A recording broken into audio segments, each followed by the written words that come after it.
सर्दी की हल्की धुंध रात के अंधकार को और गहरा कर रही थी। सड़कों पर वीरानी का आलम था। बस कभी कभी किसी आवारा कुत्ते के भौंकने की आवाज सुनाई दे जाती थी। राजेश अपनी पुरानी जिप्सी चला रहा था, जिसका हेडलाइट कई बार झपकने लगता था, मानो खुद भी इस खौफनाक सफर का हिस्सा न बनना चाहता हो।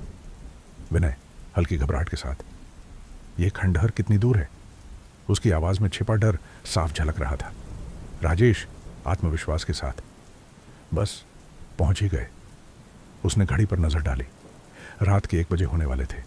खंडहर का नाम था चंद्रगढ़ हवेली, एक पुरानी टूटी फूटी हवेली जो दशकों से वीरान पड़ी थी। स्थानीय लोग कहते थे कि यहाँ रात को अजीब आवाजें आती हैं और कई लोगों ने डर के मारे वहां जाना छोड़ दिया था। गाड़ी के ब्रेक लगते ही चारों तरफ अजीब सी खामोशी छा गई। हवाओं में एक अजनबी ठंडक थी जो हड्डियों तक उतर रही थी। राजेश थोड़ी उत्तेजना के साथ, चलो, उसने टॉर्च उठाते हुए कहा। तीनों दोस्त राजेश, विनय और प्रतीक खंडहर के बड़े लोहे के गेट के पास खड़े थे। गेट की जंजीरें जंग खा चुकी थीं और हवा के साथ कराहने जैसी आवाज कर रही थी। खंडहर के अंदर कदम रखते ही अजीब सी गंध नथुनों में समा गई, जैसे बरसों पुरानी सीलन और सड़े हुए फूलों की मिलीजुली महक। प्रतीक डरते हुए, मुझे ये सही नहीं लग रहा। उसकी आवाज कांप रही थी।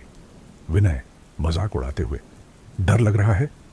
उसने हंसते हुए ताना मारा, लेकिन अगले ही पल उनकी हंसी थम गई। खंडहर की दीवार पर एक अजीब छाया हिली।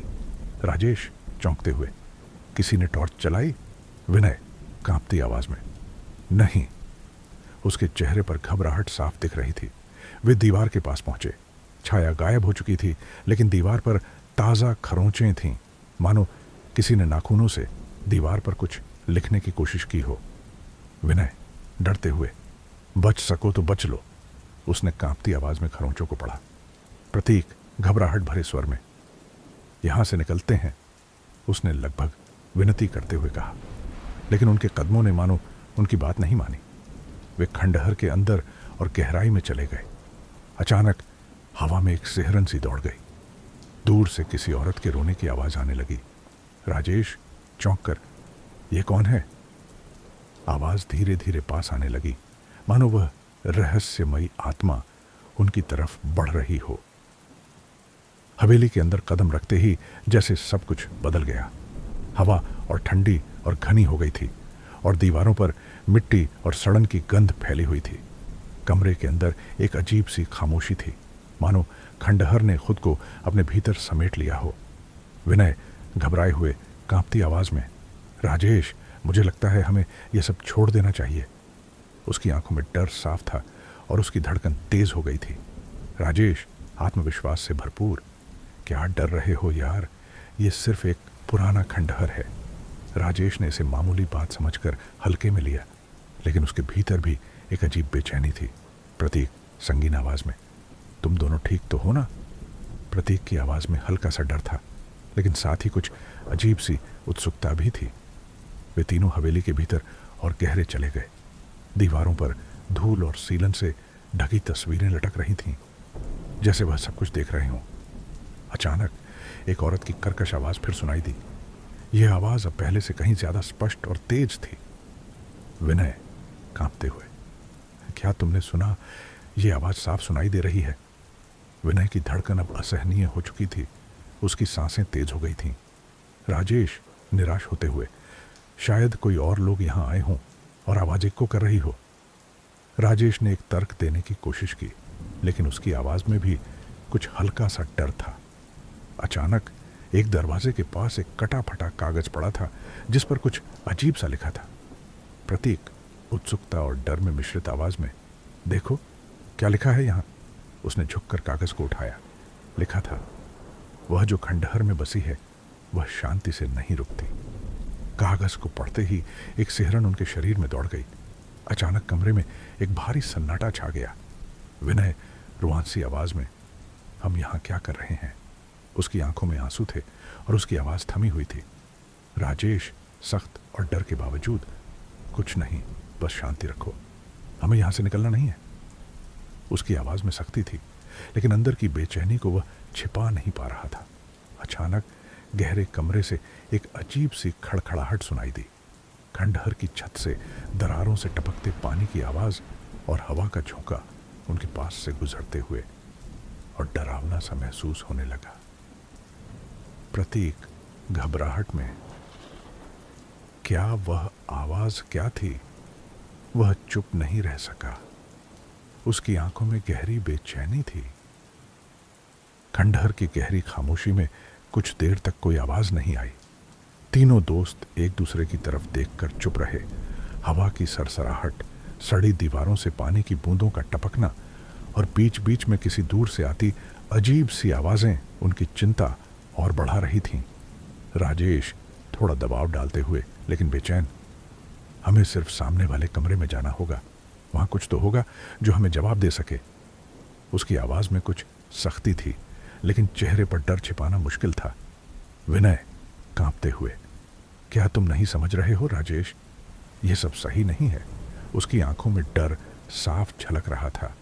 वह धीरे धीरे पीछे हटने की कोशिश कर रहा था लेकिन जैसे ही वह पलटा उसे और भी सिहरन महसूस हुई। थोड़ी हिम्मत जुटाते हुए पर डर के साथ, विनय हमें यही करना होगा। उसकी आवाज में डर के बावजूद एक दृढ़ता थी, जैसे वह खुद को समझा रहा हो। तीनों ने एक दूसरे को देखा और फिर कमरे की ओर बढ़े। अचानक एक जोर से दरवाजे की आवाज आई, मानो किसी ने भीतर से दरवाजा बंद कर दिया हो। राजेश घबराहट के साथ लेकिन काबू पाते हुए, ये क्या था? उसकी आवाज थम गई लेकिन उसकी आंखों में डर था। विनय सहमे हुए, यहां कोई है? उसकी आवाज में हल्की सी घबराहट थी, जैसे किसी ने उसे सुन लिया हो। प्रतीक निरंतर देखता हुआ, हमारे पीछे देखो। उसने दरवाजे के पास घने अंधेरे में कुछ देखा और उसकी धड़कन तेज हो गई। राजेश आवाज में एक गहरी सिहरन के साथ, यहां कुछ है, लेकिन क्या? उसने घबराहट को छिपाने की कोशिश की लेकिन उसकी आवाज में हल्की झिझक थी। वे धीरे धीरे उस दरवाजे की ओर बढ़े और जैसे ही दरवाजा खुला उनके सामने एक बेहद पुरानी कटी फटी सी सीढ़ी थी जो नीचे की ओर जाती थी। विनय सिर झुकाकर, यह नीचे कहां जाता है? विनय के चेहरे पर डर और उलझन थी। प्रतीक, आखिरी बार, हमें यहां से निकलना चाहिए, यह ठीक नहीं है। उसकी आवाज अब कांप रही थी और उसने राजेश की तरफ देखा जैसे जवाब चाहता हो, लेकिन राजेश ने एक लंबी गहरी सांस ली और सीढ़ी की ओर कदम बढ़ा दिए। राजेश आश्वासन देते हुए, हम कुछ नहीं करेंगे, बस देखेंगे, हम सच जानेंगे। उसकी आवाज में अब भी आत्मविश्वास था लेकिन उसका दिल भी तेजी से धड़क रहा था।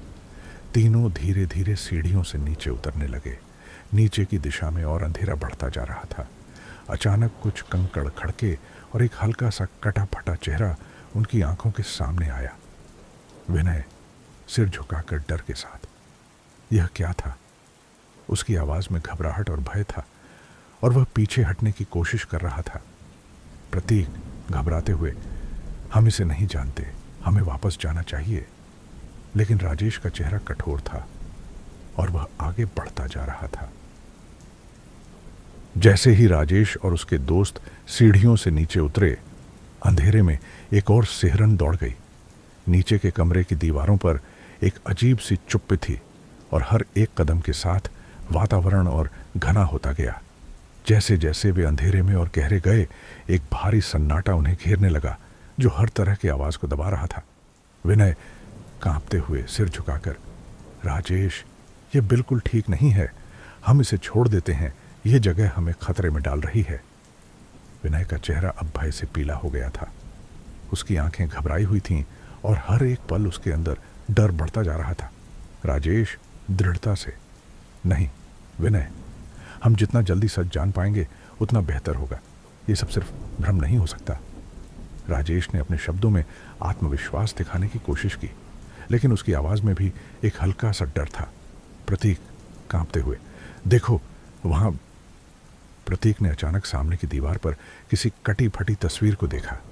तस्वीर का चेहरा बेहद डरावना था, जैसे एक औरत का चेहरा जिस पर जख्मों के निशान थे।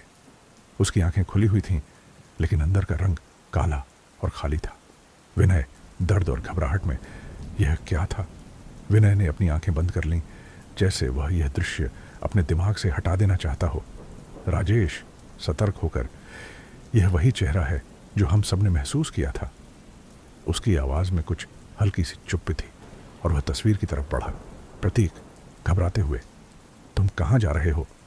प्रतीक ने उसे रोकने की कोशिश की, लेकिन राजेश ने उसे कोई जवाब नहीं दिया। वह तस्वीर के पास पहुंचकर एक बार फिर घूमा और देखा उसकी आंखों में कुछ अलग सा था।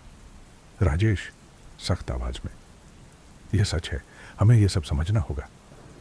राजेश ने दीवार के पास ध्यान से देखा और पाया कि तस्वीर के पास दीवार पर एक और खरोंच थी, जैसे कोई अपनी नाखूनों से लिख रहा हो। विनय, कांपते हुए, क्या लिखा है? विनय की आवाज में अब डर था और उसकी आंखें खुद उस खरोंच को देखने से कतराई थीं। राजेश ने ध्यान से खरोंचों को पढ़ा। लिखा था, हमारी आहें कभी खत्म नहीं होती, हम फिर से लौटेंगे। प्रतीक, कांपते हुए, डर के साथ, अब हमें क्या करना चाहिए? प्रतीक की आवाज में भय था और उसकी पूरी देह कांप रही थी। राजेश, कांपते हुए लेकिन दृढ़, हमें इन आहों का पीछा करना होगा, हमें यह जगह समझनी होगी। राजेश के चेहरे पर डर था, लेकिन उसकी आंखों में एक अजीब सी चमक थी, जैसे वह इस रहस्य को सुलझाना चाहता हो। अचानक दीवार के अंदर से एक कटा फटा चेहरा बाहर निकला और एक जोर से चीख निकली। विनय, हड़बड़ाते हुए, यह क्या था? विनय के शरीर में सिहरन दौड़ गई और वह लगभग गिर पड़ा। राजेश, सिर्फ एक शब्द में, आत्मा। दीवार से निकलकर कटा फटा चेहरा उनके सामने आया और एक तेज चीख के साथ वह हवा में उड़ा। कमरे में एक तेज ठंडी लहर दौड़ी और कमरे के अंधेरे को और भी घना कर दिया। तीनों दोस्त कांपते हुए खड़े थे, जैसे उनके शरीर में खून ही नहीं बह रहा था। विनय, घबराए हुए, कांपती आवाज में, यह क्या था? हम अब क्या करें? विनय के शरीर में कंपन थी और उसकी आंखों में घबराहट साफ झलक रही थी। वह जल्दी से बाहर जाने का रास्ता तलाश रहा था। राजेश, चिंता के साथ लेकिन ठंडे मन से, हम नहीं जा सकते विनय, हमें यह रहस्य सुलझाना होगा, यह सब आसानी से नहीं खत्म होगा। राजेश की आवाज में कुछ दृढ़ता थी, लेकिन उसके भीतर भी डर था, जिसे वह छुपाने की कोशिश कर रहा था। प्रतीक, धीरे से, डरते हुए, हमें इसे छोड़कर नहीं जाना चाहिए। प्रतीक की आवाज में डर और उलझन का मिश्रण था। अचानक कमरे के अंदर एक हल्की सी सरसराहट शुरू हुई और फिर कहीं से एक आवाज सुनाई दी जो बहुत ही धीमी और गहरी थी। आवाज धीरे से, घबराई हुई, तुम सबने हमारी शांति को डिस्टर्ब किया है, अब तुम्हें भुगतना होगा। विनय, कांपते हुए, यह आवाज कहां से आ रही है? विनय के चेहरे पर और भी घबराहट साफ दिखाई देने लगी और उसका शरीर कांप रहा था। राजेश, सख्त होकर, वह हमें चेतावनी दे रहा है, लेकिन हमें डरने की जरूरत नहीं है। राजेश ने खुद को और अपने दोस्तों को संभालते हुए कहा, लेकिन उसकी आवाज में भी हल्का सा डर था। प्रतीक, कांपते हुए डर के साथ, हमें सच्चाई का पता तो करना ही होगा, लेकिन हम कहां जाएं? प्रतीक के अंदर भी डर था, लेकिन वह समझने की कोशिश कर रहा था कि वह किस रास्ते पर जा रहा है। राजेश, दृढ़ता से लेकिन अंदर से घबराया हुआ, वह हमें उस कमरे में जाने की चेतावनी दे रहा है, हम वहीं करेंगे। राजेश ने सीढ़ियों के नीचे उस गहरे कमरे की ओर इशारा किया। तीनों दोस्त धीरे धीरे उस कमरे की तरफ बढ़े। उनके कदम हर पल भारी हो रहे थे और उनका दिल तेजी से धड़क रहा था। जैसे ही उन्होंने उस कमरे में कदम रखा, अंधेरे ने उनके चारों ओर घेर लिया। एक अजीब सी सुगंध हवा में घुल गई और अचानक एक तेज चीख सुनाई दी। विनय, कांपते हुए, मुझे अब यह नहीं सहन हो रहा। विनय ने अपना सिर पकड़ लिया और उसकी आंखों में डर के साए थे। राजेश, घबराहट के बावजूद दृढ़ता से, हमें इसे खत्म करना ही होगा। राजेश की आवाज अब भी चुप थी, लेकिन उसमें एक अजीब सी मजबूती थी। तभी कमरे की दीवार पर अचानक एक दरवाजा खुला और उसके अंदर से एक कटा फटा चेहरा सामने आया, जो अब उनके सामने था। वो वही चेहरा था जो पहले दीवार पर दिखा था। प्रतीक, कांपते हुए, डर के साथ, क्या हम अब भी सुरक्षित हैं? प्रतीक के चेहरे पर अब घबराहट और चिंता साफ दिख रही थी। सामने खड़ा कटा फटा चेहरा धीरे धीरे उनके पास बढ़ रहा था। उसकी आंखों में गहरी काली सर्दी थी और चेहरे पर दरिंदगी की झलक साफ दिख रही थी। कमरे का अंधेरा और भी गहरा हो गया था और हर पल वह चेहरा और भी डरावना लगने लगा। विनय कांपते हुए, घबराए हुए, यह क्या हो रहा है? हम अब कहाँ जाएं? विनय की आवाज कांप रही थी और उसकी आंखों में डर था। वह चिल्लाना चाहता था लेकिन गले से आवाज नहीं निकल रही थी। राजेश डरे हुए लेकिन दृढ़ता से, हम यहां से नहीं भाग सकते विनय, हमें इसका सामना करना होगा। राजेश ने खुद को और अपने दोस्तों को संभालने की कोशिश की लेकिन उसके चेहरे पर भी डर और चिंता थी। प्रतीक आंखों में डर लेकिन कमजोर आवाज में, क्या अगर यह हमें जाने नहीं देगा? प्रतीक की आवाज में अब उम्मीद और डर दोनों थे। वह समझ नहीं पा रहा था कि क्या सही है। अचानक चेहरे ने बोलना शुरू किया। उसकी आवाज तीव्र और कर्कश थी, जैसे वह सीधे उनके अंदर घुसने की कोशिश कर रहा हो। चेहरा धीरे धीरे कर्कश आवाज में, तुमसे जो हम चाहते थे वह तुमने नहीं किया, अब तुम हमारे अधीन हो। चेहरे की आवाज में गुस्सा था और साथ ही वह जैसे उनसे कुछ छीनने की कोशिश कर रहा था। विनय आश्चर्यचकित होकर डर के साथ, हमसे क्या चाहते थे? विनय की आवाज में अब और भी घबराहट थी और वह पीछे हटने की कोशिश कर रहा था। राजेश, हमें वह देना होगा जो वह चाहते हैं, लेकिन हमें समझना होगा कि यह क्या है। राजेश की आवाज में अब एक और किस्म का आत्मविश्वास था लेकिन उसके चेहरे पर तनाव साफ था।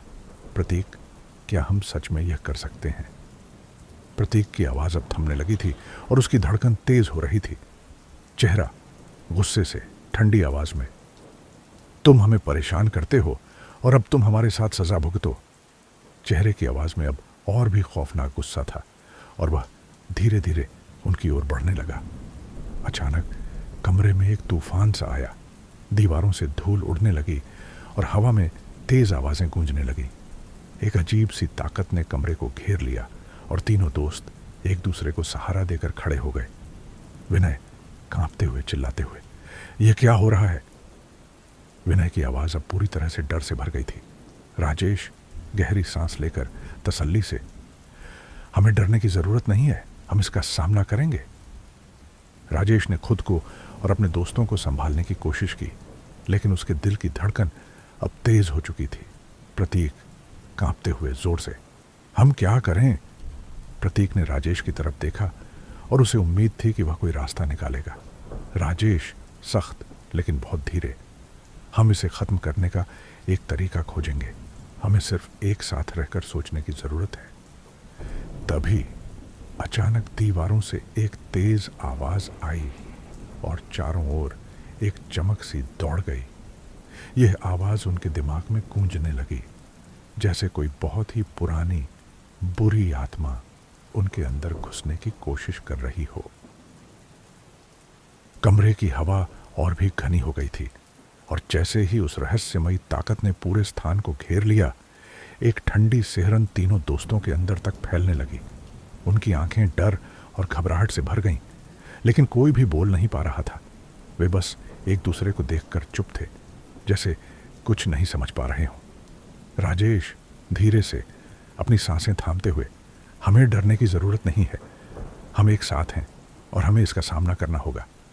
राजेश की आवाज में ठंडक थी लेकिन उसकी आंखों में एक अजीब सी घबराहट थी। उसकी सोच कहीं खो चुकी थी, जैसे वह किसी अंधेरे में गुम हो गया हो।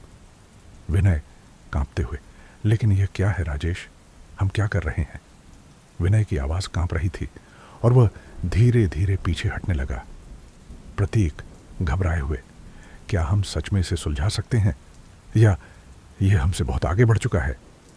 प्रतीक का चेहरा भी डर से पीला हो गया था और उसके मन में एक उलझन थी कि क्या वे इस स्थिति से बाहर निकल पाएंगे। अचानक कमरे की दीवारों पर एक और भूतिया चीख गूंजने लगी। यह आवाज बहुत करीब से आ रही थी और उन तीनों के दिल की धड़कनें और तेज हो गईं। विनय कांपते हुए बिना आवाज निकाले, यह क्या था? विनय का शरीर कांप रहा था और उसकी आंखों में घबराहट थी। राजेश सख्त होकर लेकिन गहरे डर में, सहना होगा विनय, हम अभी भी इस रहस्य का सामना कर सकते हैं, हमें अब सच का सामना करना होगा। राजेश की आवाज में एक अजीब सी ठंडक थी, जैसे वह अपने डर को दबाने की पूरी कोशिश कर रहा हो। प्रतीक शब्दों में उलझन के साथ, हम कहाँ जा रहे हैं राजेश, क्या हम इस खंडहर से बाहर निकल पाएंगे? प्रतीक ने घबराहट से पूछा। और उसका चेहरा लाल हो गया था। उसकी आंखों में तनाव और डर था। कमरे का वातावरण अब और भी भूतिया हो चुका था और हर एक कदम के साथ उनके ऊपर अजीब सी ताकतों का दबाव बढ़ने लगा। अचानक दीवारों पर कुछ अजीब से चित्र उभरने लगे और एक तरह की छाया कमरे में घुलने लगी। राजेश घबराए हुए, ये क्या है? राजेश ने छाया की ओर इशारा किया और उसकी आंखों में डर साफ झलक रहा था। विनय कांपते हुए, यह कुछ और नहीं, हम अब क्या करेंगे? विनय के हाथ पसीने से भीग चुके थे और उसका दिल थम सा गया था। फिर एक झटका लगा और अचानक सब कुछ शांत हो गया। उस रहस्यमयी ताकत ने उन्हें फिर से एक बार अकेला छोड़ दिया, लेकिन वह एहसास उनकी आत्माओं में गहरे तक घुस चुका था। कमरे की दीवारों पर उभरते हुए चित्र अब और भी डरावने हो गए थे। वह चित्र अब न केवल रेखाएं थीं, बल्कि जैसे उन रेखाओं में जिंदा खौफनाक चेहरे उभरने लगे थे। राजेश धीरे से, क्या यह हमें चेतावनी दे रहा है? राजेश की आवाज अब टूट रही थी और वह अपने दोस्तों को देख रहा था, जैसे उन्हें यह विश्वास दिलाना चाहता हो कि वे अभी भी कुछ कर सकते हैं। प्रतीक आश्चर्यचकित होकर कांपते हुए, क्या ये वही चेहरे हैं जिनकी हम तलाश कर रहे थे? प्रतीक की आवाज में हल्का भ्रम था, लेकिन वह किसी तरह से खुद को संभालने की कोशिश कर रहा था। विनय डर से घबराए हुए, हम अब यहां से कैसे निकलेंगे? विनय ने फिर से वही सवाल पूछा, लेकिन उसकी आवाज में अब हार मानने की हिम्मत नहीं थी। यह समय का वह पल था जब तीनों दोस्तों के दिलों में एक सवाल था, क्या वे अब भी इस खंडहर से बाहर निकल पाएंगे या फिर वह इस रहस्य में कभी नहीं सुलझ पाएंगे? राजेश, विनय और प्रतीक अब उस खंडहर में पूरी तरह से घुस चुके थे।